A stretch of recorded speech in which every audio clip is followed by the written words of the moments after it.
Hello, friends. Imagine passing away peacefully in your sleep, completely at rest because you believe you did everything right. You saved your money, you paid off your mortgage, and you are leaving your hard-earned $300,000 family home to your children. It is their inheritance, their safety net. But a few weeks after your funeral, while your family is still grieving, the state government sends your children a letter in the mail. It is a bill for $288,000. And to collect that money, the state forces your children to put your family home up for sale, kicking them out, or stripping away everything you spent a lifetime building.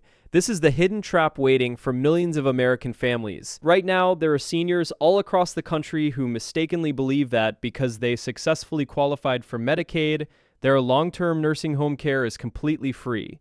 They think the government is just taking care of them. But I am here to tell you that the government treats your care as a loan. And in 2026, the state is aggressively looking for ways to claw that money back directly from your estate. If you do not use the specific legal shields that are available to you right now, your children could inherit absolutely nothing. I want to be perfectly clear right from the start. This is not a scam or a rumor. This is the federally mandated Medicaid Estate Recovery Program, which legally requires every single state to recover long-term care costs from the estates of deceased beneficiaries. Most people have no idea this program even exists until it is too late. Because the rules change constantly and the government never sends out a handbook to explain your options. That is exactly why I do this work. If you want to stay ahead of these changing federal rules and protect what is yours before the money is gone, make sure you hit the subscribe button right now. The seniors who subscribe find out about these changes in time to act. The ones who don't usually find out after their family home has already been seized. Stay with me until the very end of this video because I am going to reveal a completely legal federal rule called the Caregiver Child Exemption. It is a loophole that allows you to instantly transfer your house to your son or daughter completely penalty-free right under Medicaid's nose, but you have to set it up perfectly. Let us start with the illusion that gets so many people into trouble in the first place, the primary home eligibility trap.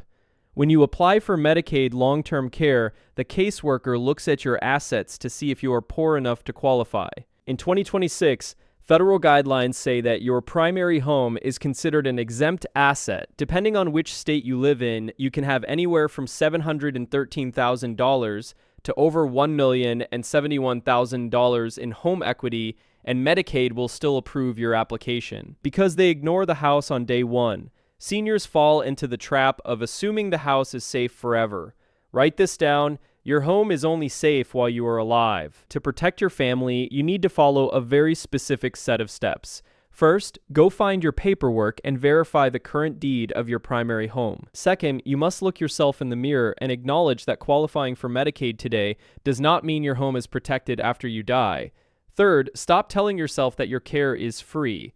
You must mentally classify your Medicaid benefits as a running tab or a government loan against your property.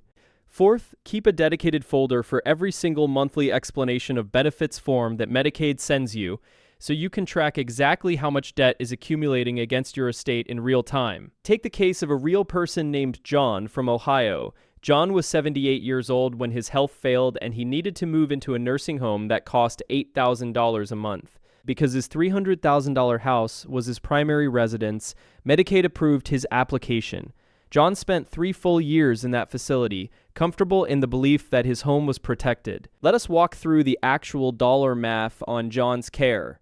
At $8,000 a month, multiplied by 36 months, the state paid out a total of $288,000 for John's nursing home bed. When John passed away, the state did not just forget about that money. They mailed his children a bill for that exact amount, $288,000. Because the kids did not have that kind of cash sitting around, they were forced to sell John's $300,000 house. The state took its $288,000 cut, and after a lifetime of hard work, John's children were left with a mere $12,000. Now, there is an important variation to this situation. If a senior passes away with 0 assets and does not own a home, the state simply writes off the debt. You cannot personally inherit your parents' Medicaid debt. The government cannot come after your personal bank account or your own home to pay for your mom or dad's care. They can only take what is left inside the deceased person's estate. So why is the state suddenly acting like an aggressive debt collector the moment a senior closes their eyes? Because a specific federal law forces them to do it. This brings us to the Medicaid Estate Recovery Program, often called MERP. This program applies strictly to anyone who received Medicaid coverage at age 55 or older for nursing facility services, home and community-based services, or related hospital and prescription costs. Under a federal mandate known as the Omnibus Budget Reconciliation Act of 1993, or OBRA 93, every single state is legally required to seek recovery of these payments from the estates of deceased recipients. This is not an optional program for your state's governor or local politicians.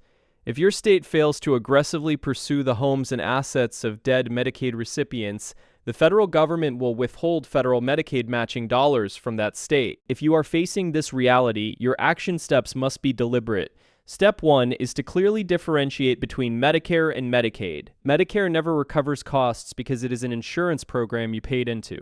Medicaid always looks to recover long-term care costs. Step 2 is to immediately designate an executor of your estate who fully understands how MERP operates. Step 3 is to prepare your family for the fact that the state will file a formal notice of claim against the probate estate within just a few months of your passing. Consider Susan, who was 75 years old and wanted to stay out of a nursing home. She received in-home caregiver assistance through a Medicaid home and community-based services waiver, which allowed her to live out her days in her own living room. The state paid $4,000 a month for her care, and she received this help for exactly 5 years. Let us do the math on Susan's tab. $4,000 a month multiplied by 60 months equals $240,000. Susan passed away believing her house was entirely safe because she never set foot inside a commercial nursing home. But because home and community-based waiver costs are fully recoverable under federal law, the state placed a $240,000 lien on her estate the moment she died. To make matters worse, some states add a heavy twist to this situation. They actually charge interest on the Medicaid claim after a certain period following the senior's death.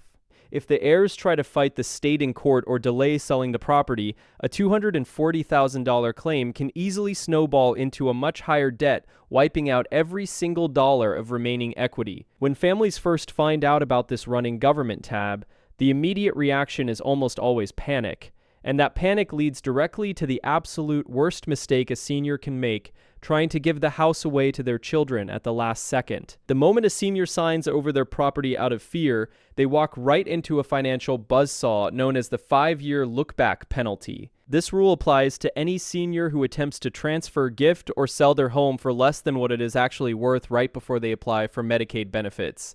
Medicaid does not just take your word for it when you say you do not have any assets. They will audit your entire financial history for the 60 months, that is a full 5 years, prior to the exact day you submit your application. If they catch a transfer where you gave away a house or handed over a large bundle of cash, they will not just deny your application. They use a formula called the transfer penalty divisor to calculate a specific period of time during which they will completely refuse to pay a single dime for your care. To protect yourself from this trap, your first action step is simple. Do not sign a quitclaim deed transferring your house to your children for $1. Second, long before you ever need care, gather 5 years of complete, uninterrupted bank statements so you know exactly what your record looks like. Third, if you have already gifted money or property within that 5-year window, you must immediately consult an elder law attorney to attempt to cure the gift. This means having the children legally return the asset to your name before the Medicaid application is officially filed.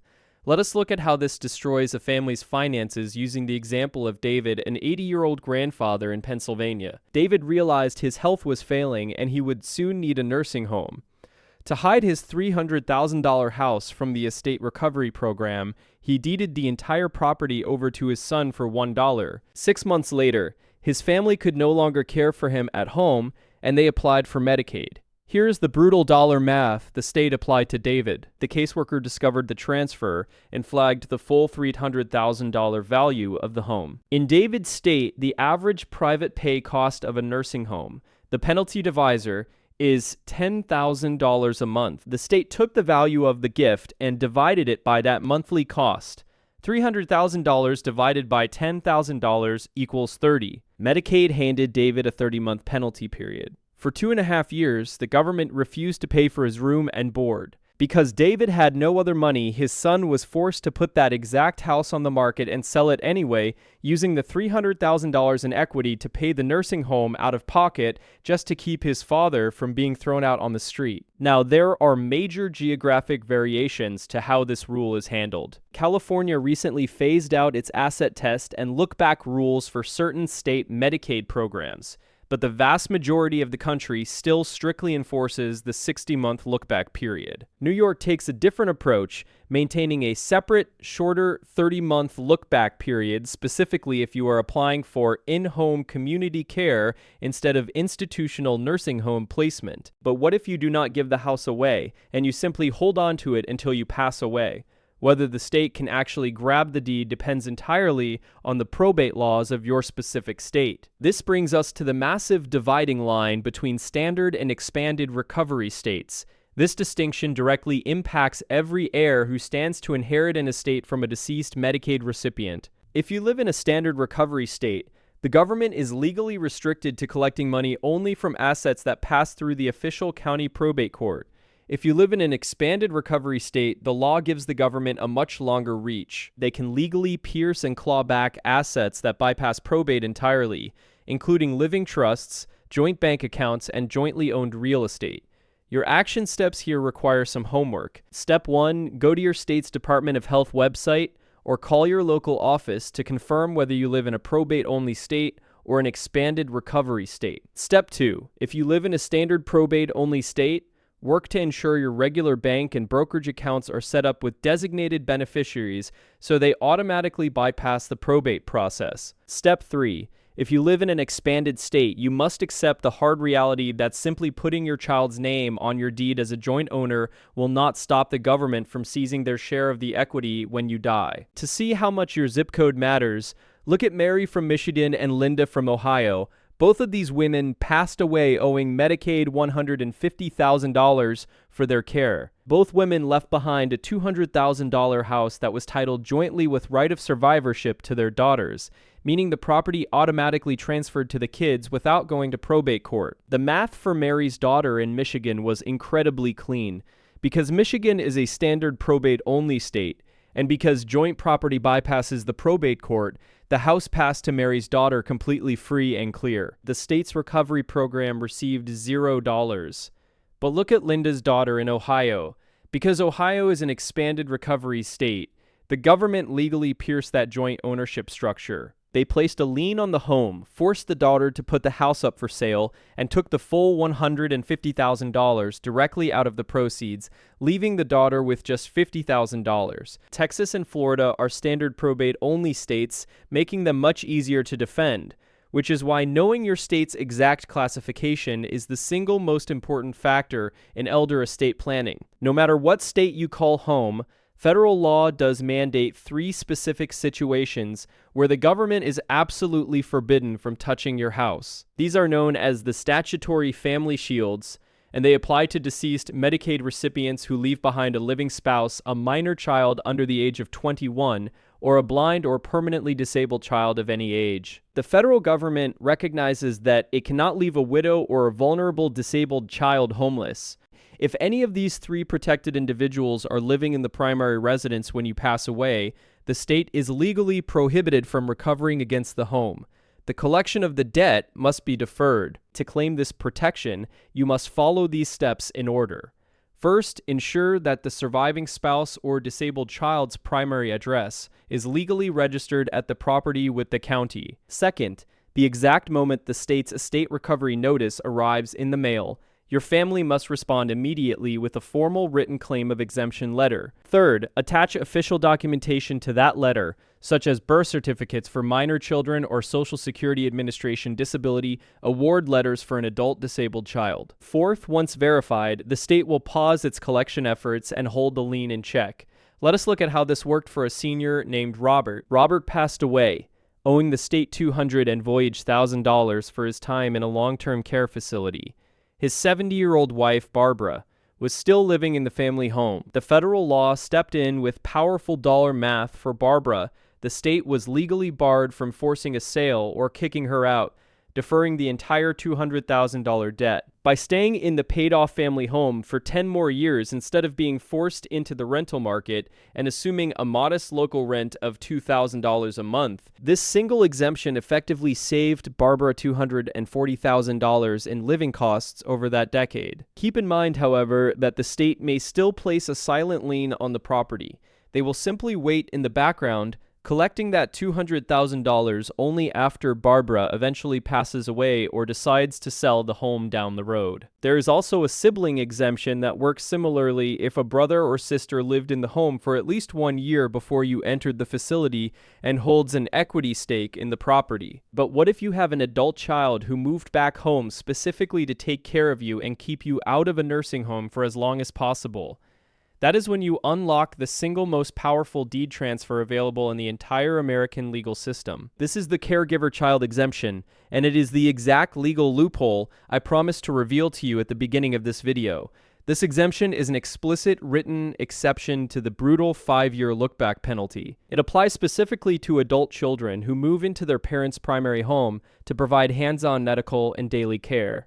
Under federal guidelines, if an adult child lives in the house for at least 2 full years immediately before the parent enters a nursing home, and they provide a level of care that successfully delays the parent from being institutionalized, the parent can legally transfer the entire deed of the house directly to that child with absolutely zero Medicaid penalties. To make this shield stick, your family must follow 4 precise steps. Step 1. Change your driver's license and your voter registration to your parents' address the exact day you move into the house to establish a legal paper trail. Step 2. Keep meticulous daily records of the care you provide, logging everything from bathing and feeding to managing heavy medications. Step 3. Obtain a formal, written letter from the parent's primary care physician that explicitly states that without the daily care provided by the son or daughter, the patient would have required nursing home placement 2 years ago. Step 4, have an experienced elder law attorney execute the deed transfer before or during the official Medicaid application process. Look at how this saved a family using the example of Sarah and her mother. Her mother developed severe dementia, and Sarah moved into her mother's home, caring for her around the clock for 2.5 years. Eventually, her mother's health declined to the point where she absolutely had to enter a professional nursing home. The family home was worth $400,000. Let us look at the dollar math for Sarah's family. Normally, gifting a $400,000 house to a child would trigger a massive 40-month penalty period where Medicaid would refuse to pay for care. But because they utilized the Caregiver Child Exemption correctly, the mother deeded the $400,000 house to Sarah, and the state penalty was exactly $0. The mother qualified for Medicaid long-term care immediately. When the mother eventually passed away, the Estate Recovery Program could not touch the house because it legally belonged to Sarah. $400,000 of generational wealth was saved instantly. However, you must be aware of the strict variation in how states audit this rule. The burden of proof is entirely on your family. If the adult child worked a full-time job outside the home during those 2 years, the state recovery unit will aggressively argue that the child could not possibly have been providing full-time nursing-level care. If they win that argument, they will deny the exemption, trigger the transfer penalty, and go after the house. If you do not have an adult child who can move in and care for you, there are still other deeds that can protect you, provided you live in the right zip code. This brings us to the Enhanced Life Estate Deed, widely known as a ladybird deed. This strategy is highly effective for seniors living in specific states, including Florida, Texas, Michigan, Vermont, and West Virginia. A ladybird deed allows a senior to retain 100% total control of their home while they are alive. You can sell the property, you can take out a mortgage, or you can change your mind and tear up the deed whenever you want. But the exact second you pass away, the house automatically transfers to your children completely outside of the probate court. Because this deed bypasses probate, it completely blocks the state from seizing the home if you live in a standard recovery state. To put this trick into motion, your first step is to verify that you live in a state that fully recognizes enhanced life estate deeds and is classified as a standard probate-only recovery state. Second, hire a local elder law attorney to draft the deed for you. Do not use cheap, generic online templates because a single wrong word can invalidate the entire document. Third, file the executed deed with your county clerk's office while you are still completely healthy. Consider Tom from Texas, who owned a $500,000 home. Tom set up a legal ladybird deed, naming his son as the remainder man, which means the person who gets the property next. Years later, Tom went on Medicaid and incurred $200,000 in nursing home bills before passing away. The math on Tom's estate worked out perfectly for his family. When Tom died, the house instantly became his son's property without ever touching the probate court. Because Texas is a standard recovery state, the Medicaid Estate Recovery Program can only file claims against assets inside the official probate estate. Tom's probate estate was exactly $0. The state received $0, and the son inherited a $500,000 home completely free of the $200,000 Medicaid debt. But here is the catch. If you try to use a ladybird deed in an expanded recovery state like Washington or Iowa, the strategy will fail completely. In those states, the government will simply pierce right through the deed, look at the transfer at death, and force the children to pay the debt directly out of the home's equity. For seniors who want the ultimate shield that works in all 50 states, you have to look at the gold standard of asset protection, the Medicaid Asset Protection Trust, or MAPT. This strategy is designed for healthy seniors in their 60s or early 70s who still have a long runway before they will ever need nursing home care. An MAPT is an irrevocable trust. By transferring your house into this trust, you legally relinquish ownership of the property. The trust owns the house, not you. Once you successfully cross the 5-year look-back period, the house becomes completely invisible to Medicaid for both your initial eligibility review and your eventual estate recovery, no matter what state you live in.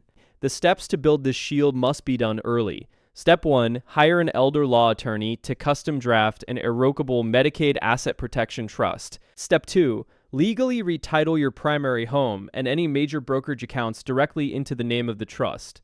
Step 3, appoint a trusted adult child to act as the trustee, because you cannot manage the trust yourself. Step 4, you must stay healthy and avoid applying for Medicaid for exactly 60 months after the trust is fully funded. Let us look at how this played out for Linda, who was 68 years old when she placed her $600,000 home into an MAPT. At age 75, 7 years later, she suffered a severe stroke and required long-term nursing home care that cost $12,000 a month. The math on Linda's care is staggering. Because 7 years had passed since she set up the trust, she cleanly beat the 5-year look-back clock. Medicaid completely ignored the $600,000 house and approved her application immediately. The government paid $144,000 a year for her care. When Linda passed away, the Estate Recovery Program could not touch the property because Linda did not legally own it when she died. The trust did. Her children inherited the $600,000 home completely intact. The critical variation you must understand with an MAPT is that you cannot act as your own trustee and you can never have direct access to the principal cash inside the trust. If the house needs a new roof, you cannot just withdraw the money yourself. Your child, acting as the trustee, must authorize the distribution from the trust bank account. It requires completely giving up control of your major asset today to secure the absolute highest level of protection for your children tomorrow. To wrap everything up, let us remember how these pieces fit together. First, understand that your home is only an exempt asset while you are alive, and the state will track your care costs like a running loan tab. Second, remember that federal law mandates the Estate Recovery Program to claw those dollars back. Third, beware of the 5-year look-back penalty if you try to gift the property away at the last second.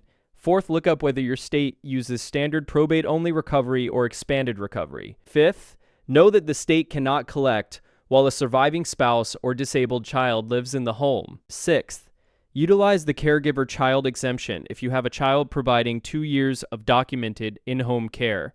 Seventh, look into a ladybird deed if you live in a standard recovery state like Texas or Florida. And eighth, consider a Medicaid Asset Protection Trust if you have a 5-year runway to protect your wealth.